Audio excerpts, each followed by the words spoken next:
You're listening to Big World Network.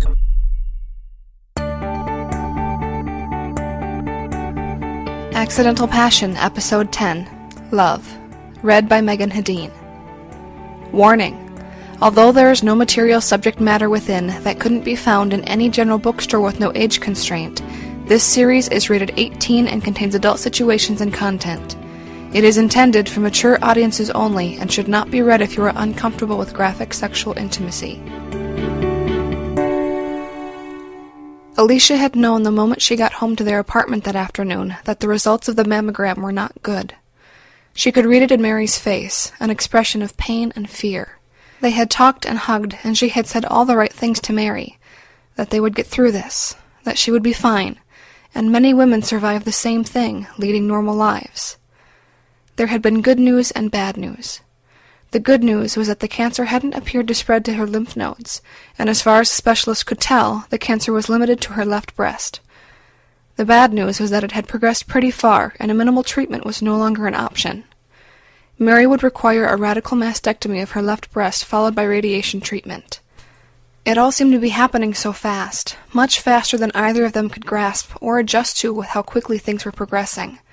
The surgeon wanted to operate right away, possibly even the same week, not allowing much time for them to even fully come to terms with the news of the cancer.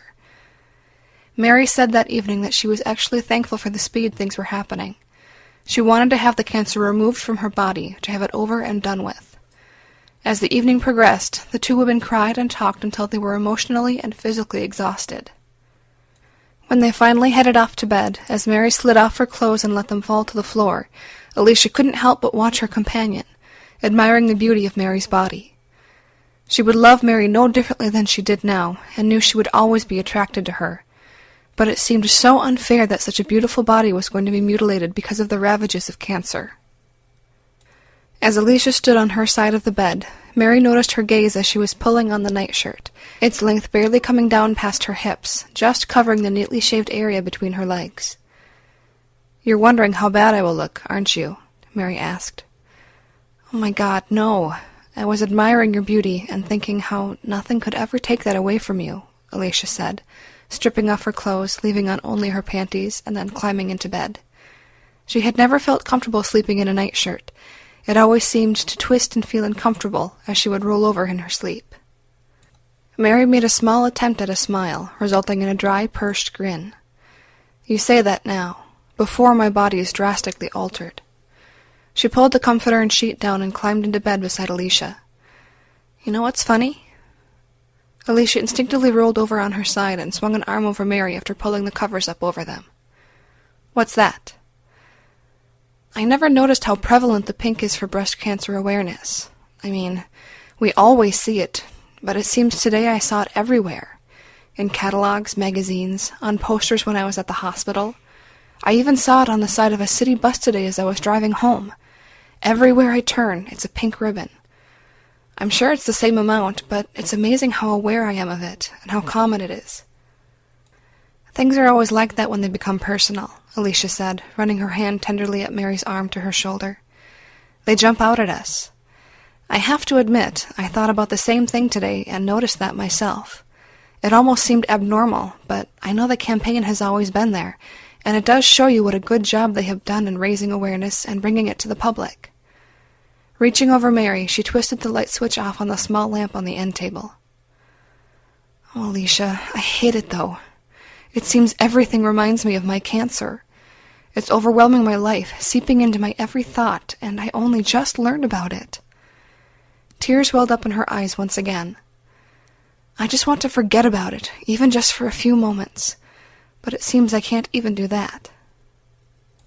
Alicia felt her heart ripping open, watching the woman she loved, the woman who had saved her from herself, that gave her a happiness in life she had never experienced before, suffering with such a deep pain.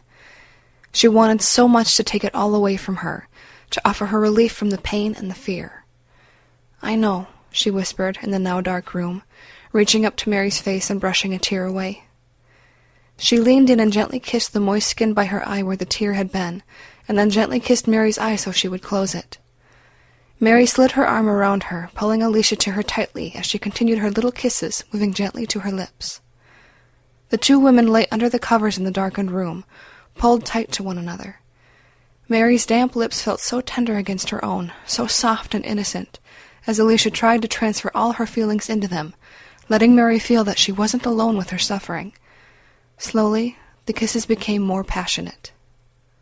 Maybe it was a desire to escape their thoughts and fears, or maybe it was just a simple losing of themselves in their passion and love for one another, but the kisses became desperate and passionate with each passing moment. Alicia allowed the tip of her tongue to touch Mary's soft lips, feeling Mary's own reach out to hers, finding it, intimately connecting them as their mouths opened into a much deeper kiss. Alicia let out a soft moan as she felt Mary's hand slide from her cheek down her shoulder and arm, until reaching her hand and pulling it to Mary's lips, putting the tip between them. She had always loved the enjoyment and awareness of the sensual with Mary, her ability to enjoy the smallest little pleasures and intimacies. Feeling her fingertip between Mary's lips, pulling it in ever so slightly, the tip of her tongue circling the tip with warm wetness sent a shiver through her entire body. Removing her hand from Mary's grasp, Alicia slid her wet fingertip down to Mary's silky thighs and slid it up under the nightshirt between her legs. Mary parted them slightly, giving Alicia access. Once again, Alicia moved her lips to Mary's, immediately finding her wet tongue and lightly tugging on her lower lip with her own as her fingers explored Mary's cleanly shaved intimate regions, her fingertip finding Mary's clit and lightly circling it.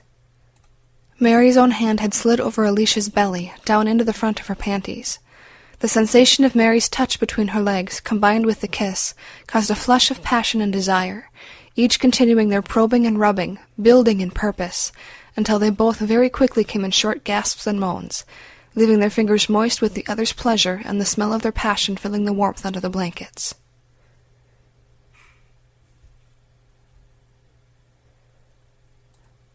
Kim arrived home exhausted and immediately climbed into bed and closed her eyes. The last 48 hours were finally catching up with her. As she drifted off to sleep, trying to remember the feeling of Ryan's arms around her, she was barely aware of Kevin's own return to the house. She heard him slip into the room and through to their attached bath, aware of him climbing into the shower as she drifted off into an exhausted sleep. She was safe. For now.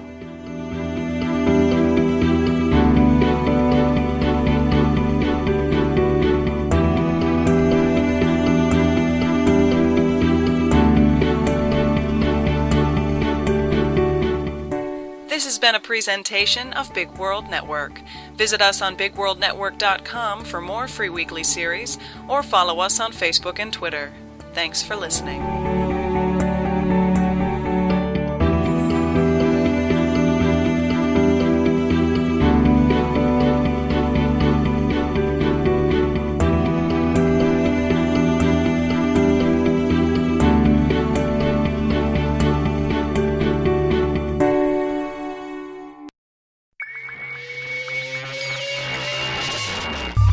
You're listening to Big World Network.